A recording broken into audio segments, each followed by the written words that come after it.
Instead of an ordinary school day like any other, mornings are usually the worst, being surrounded by couples and friend groups walking to school together. Meanwhile, I've always walked to school alone. I always tell myself it's about time I meet some girls or something like that, but I have no motivation to join any clubs. I'm perfectly content just getting by on the average while spending my free time on games and anime. You alright there? I was looking for your manga. I figured I could read that. Oh, well, I'll figure it out some other time. Yeah, okay. It's not gonna be any girls in it anyway. No girls in anime club. School day is as ordinary as ever, and even before I know it, after I pack my things up, I stare blankly at a wall, looking for an ounce of motivation. Clubs. Who needs them? Can we just put our dialogue from the first episode over this?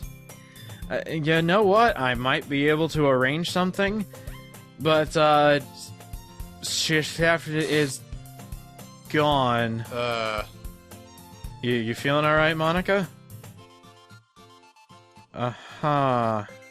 It has been a while. It's been about 20 minutes. Oh, and, can I let you in on a little, kind of wink-wink, nudge-nudge joke the game actually does before that horrific scene? Go for it. If you actually go back and check what Monica actually says, she said, well, you did leave her hanging this morning, didn't you? Ooh, it hurts! What a bitch! Oh, what a bitch! What a bitch! What a bitch! But anyway, it's probably the most popular girl in class. Smart, beautiful, athletic, basically a god. Completely out of my league, Yeah. but not like Nobuo-kun. That's right, he is definitely in my league because he's a piece of waifu garbage. Husbando garbage. Husbando garbage, sorry. What did you come here in for anyway? I was looking for some supplies to use for my club. Construction paper. I'm gonna remake the South Park first episode. Yeah, I could do that, but with these characters. I'd love to see Pop Team Epic's take on this.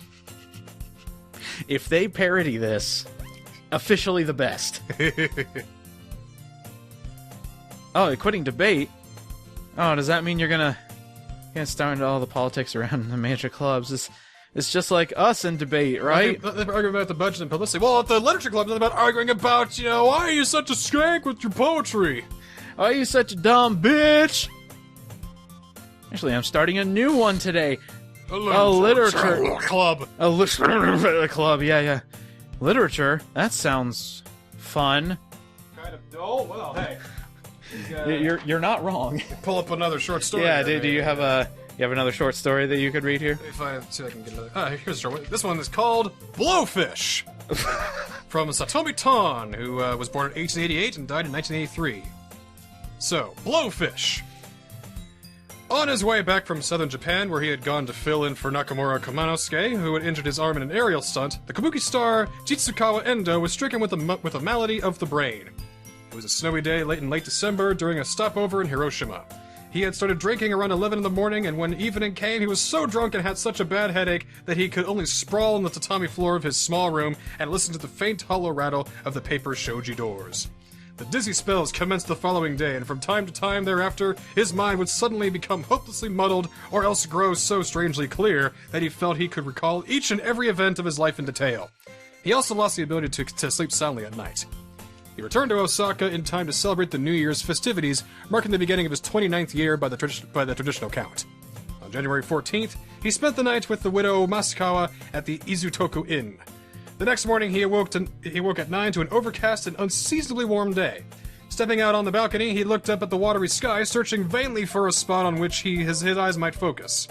Then, for the first time since Hiroshima, he felt a wave of rapture sweep over him. The sky seemed to collapse in upon itself, pulling his gaze after it. His head swam. Once he was back in his room, however, and had a few drinks, it grew clear again. The blowfish sashimi from the Tamasho restaurant was delicious too. Won't you join me? He asked the two geisha with him. How gracious of you to ask, they replied, picking up their chopsticks. The liver of the blowfish contains a deadly poison, but no one felt their lives were in danger, thanks to the consummate skill of the Tamasho chef, whose motto was, "If my fish ever gets anyone, may they be reborn as my own son." Endo had the fleeting premonition that this time, this fish might indeed get him. Yet he had been experiencing such momentary lapses of nerve since Hiroshima, so he put it out of his mind. Blowfish was his favorite dish, after all, and he dined on it often. Whoa. What? That was weird. She She just glitched out a bit, sorry. weird. She's been doing that a lot lately. No, a little bit. This game is held together with bits of string and gum. But what? Hi, girl one. Alright, that afternoon he went to the tea house of a certain theater to rehearse the premiere of the Kyoto season. He was playing Tokubei to Toriko's Ofusa, but as they were running through their lines, his tongue grew strangely clumsy. My mouth's acting queer for some reason, he complained, yet he managed to make it through the rehearsal. On his way home to Sakamachi, he decided to visit the residence of a geisha he was on intimate terms with. He had never stopped there before, although they were practically neighbors. By this time, he was feeling terribly dizzy, and so feverish his eyes and nose seemed to be filling with water from the heat. My, but you're nice and pink this afternoon, she teased the moment she laid eyes on him. But I haven't touched a drop, he protested, for in fact the sake had worn off some time before. It's just these dizzy spells I've been having since I fell ill in Hiroshima. Can't seem to do a thing for them. Yet even as he spoke, he thought of the blowfish he had eaten. More precisely, he remembered the strange premonition he had about it. Perhaps a blowfish I ate this morning got me, he said. She laughed at first, then seemed to recall something. Blowfish, you say? I certainly hope you didn't have lucky rice with it. They're a dangerous mix, you know. It's still New Year's, so you might have been served some. No, I've sworn off red bean rice this season, what with the headaches I've been having. But even as he spoke, Endo could tell something was out of the ordinary was transpiring inside his body. This is what comes of letting one's mind rest on inauspicious things, he thought. All the same, he couldn't rule out the possibility that he was about to bid the world farewell. How ridiculous that seemed! How fantastic! Could someone who had this very morning leaned, hands in pockets, on a veranda railing and gazed with such rapture at the sky, who had last night given himself over so wholly to passion, who even now sat warming himself before the charcoal brazier, die just like that? True, his body had been behaving oddly since morning. True, for the sake of argument, he might have ingested some blowfish poison. Yet it was unthinkable, even when recognizing man's mortality, that this entity called himself could cease to exist. When we speak of the future, devils laugh, goes the old saying. Well, he was so incapable of contemplating his own extinction that anything could have laughed and he would have paid no heed. Thus, he was able to banter with the geisha about how his own demise as if he hadn't a care in the world. Blowfish bought me, blowfish got me, blowfish blew me far away, was one of the ditties he managed to come up with. Still, he realized that, by slow degrees, the strange feeling in his lips and extremities was spreading. He was happy to note, however, that his mind was even keener than usual. In this state, he felt he could accomplish anything on or off the stage. By about 6 o'clock, though, he could barely move and had lost the power to speak. He picked him up and laid him on a bed, still clothed in the black Christy coat he had put on to go out that morning. Nevertheless, despite everything, his complexion was even more beautiful than usual, and when a local doctor tried to slip up a foot warmer underneath the covers, he had enough strength left to kick it away. Almost imperceptibly, the house was filling with men and women who had heard the news on the street and had come to offer their comfort and assistance. As they moved about, speaking in low tones, the atmosphere of anxiety spread to encompass the entire neighborhood. Endo's youngest brother, Koendo, purified himself with water from the well in the garden and rushed off for Sennichame, fastening his sash as he went. He was going to pray at the shrine to Kampira, the god he worshipped above all others.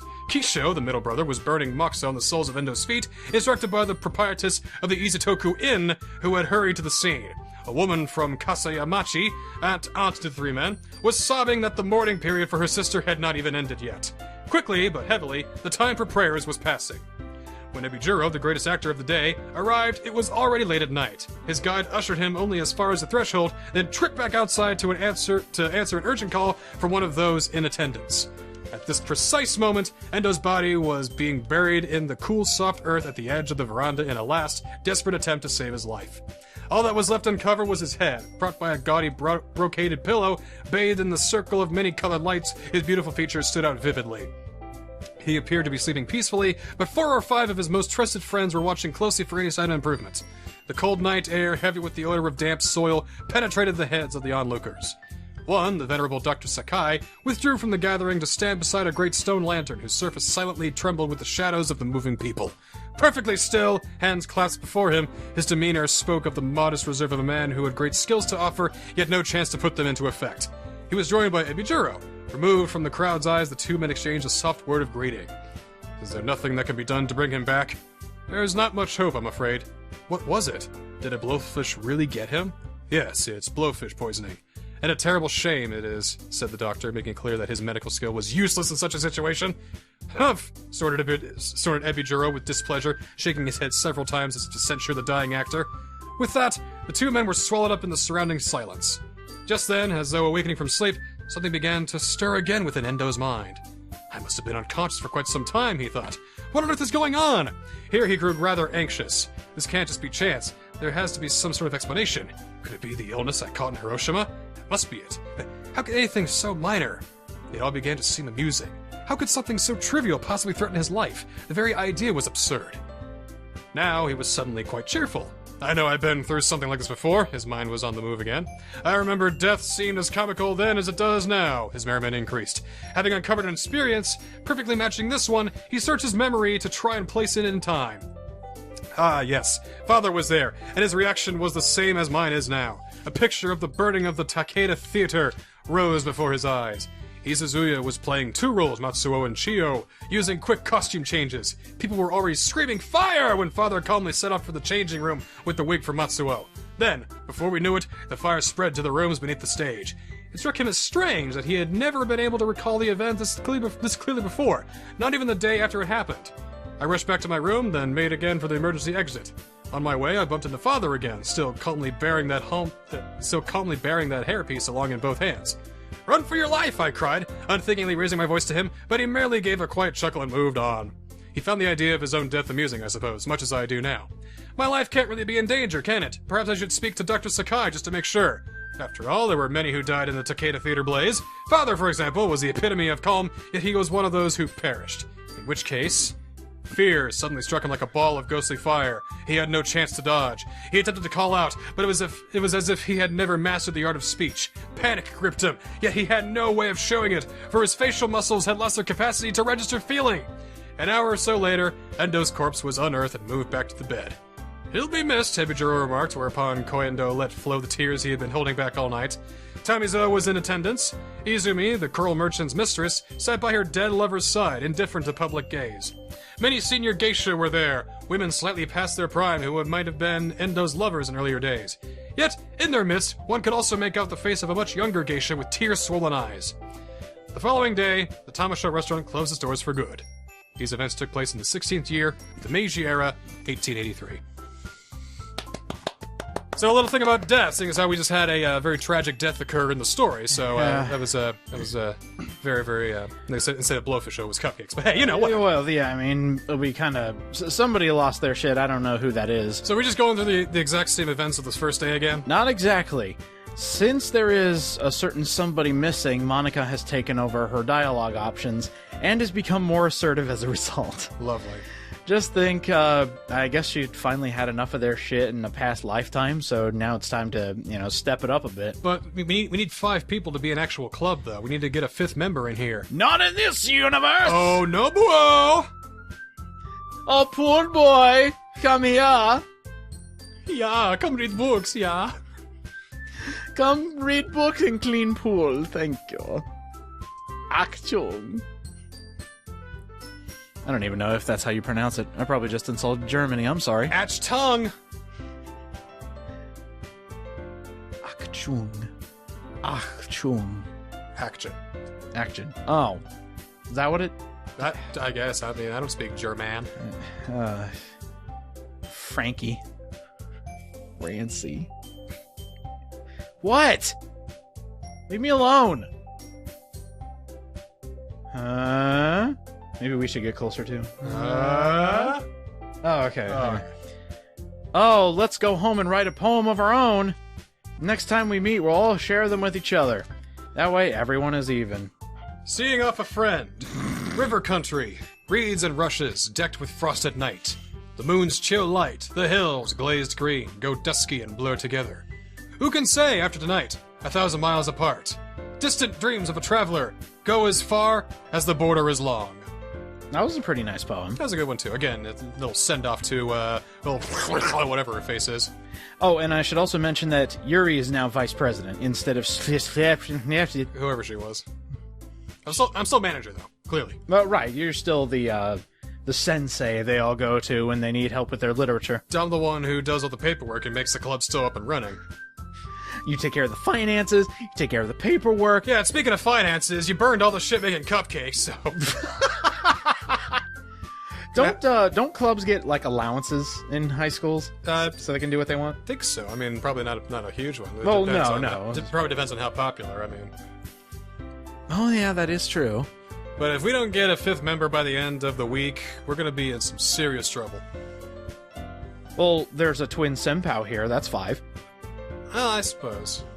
Well, even then, we're only 1.5 people, so we only got 4.5 members. Well, if they let in shorties like Natsuki, then they can let into... Shit! That means we still have 4 people then. Oh, shit. No, well, they count her height as a 3rd individual, so they could count you and I as 2 separate people. I suppose. They're staring at I us. feel like it should be like, you know, a discussion club. We can talk about literature. We can even write our own literature, maybe. God, we're so disappointed. Alright, fine, girls. Jeez. This isn't my first rodeo. The thing is... We don't have enough members yet to form an official See? club. Told you, we don't count. We need 4. And I've been trying really, really hard to find new members. If we don't find one before the festival... I could just die. I was actually going to tell you when you were making that difficult decision. One saves her, the other one opens the gates of hell, so... Well, actually, they both kind of opened the gates of hell, didn't they? And then Doom Guy shows up and he takes down all the demons on Mars. Knee deep in the Sayori. Ugh. Ew. I mean, who?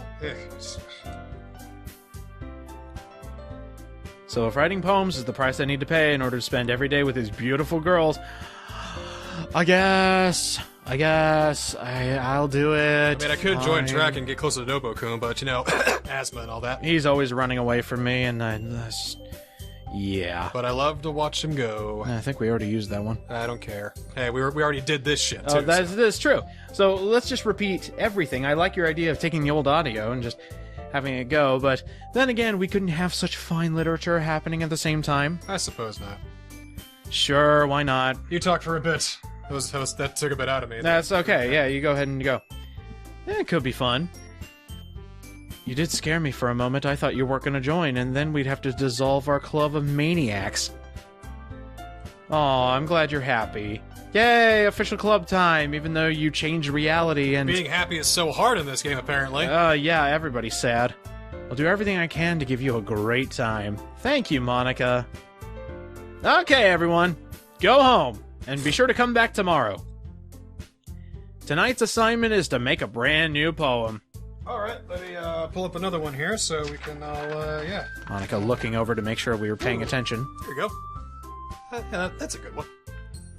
This one's just full of short little Chinese poems that can really be good here. Ooh, this one's a 4-parter. Sweet. Oh, the anxiety is welling up. The girls continue to chit-chat as Yuri cleans up the tea set. Now I'll be on my way then. Yeah, what you got? This section is called 10 Partings. 10 partings. I guess 10 poems having to do with parting. This one is called Dog Parted from Her Master. Mm-hmm. Yes, she's a good dog. Lived 4 or 5 years with his crimson gaits. Fur sweet-smelling, feet quite clean. Master, affectionate. Then, by chance, she took a nip and bit a well-loved guest. Now she no longer sleeps upon his red silk rugs. Bad dog. Bad dog. Bad dog. Don't do it. Sorry, dog. Please love me, dog. So, please tell me this isn't gonna be like 3 more days full of nonsense and bullshit. I will say it is going to pick up from now on. Okay, how much is left? I want to get to Papers, Please before I gotta go home. Oh, a special poem. Let's go ahead and read it. Oh, alright. Nothing is real. Okay. Thank you. Sure. Anyway. Oh, well, that's kind of sad. Yeah, it isn't even there. So, how about next time on Doki Doki Literature Club, let's go through another few days of poetry! Okay. Alright, yeah. Sounds like fun! Sure.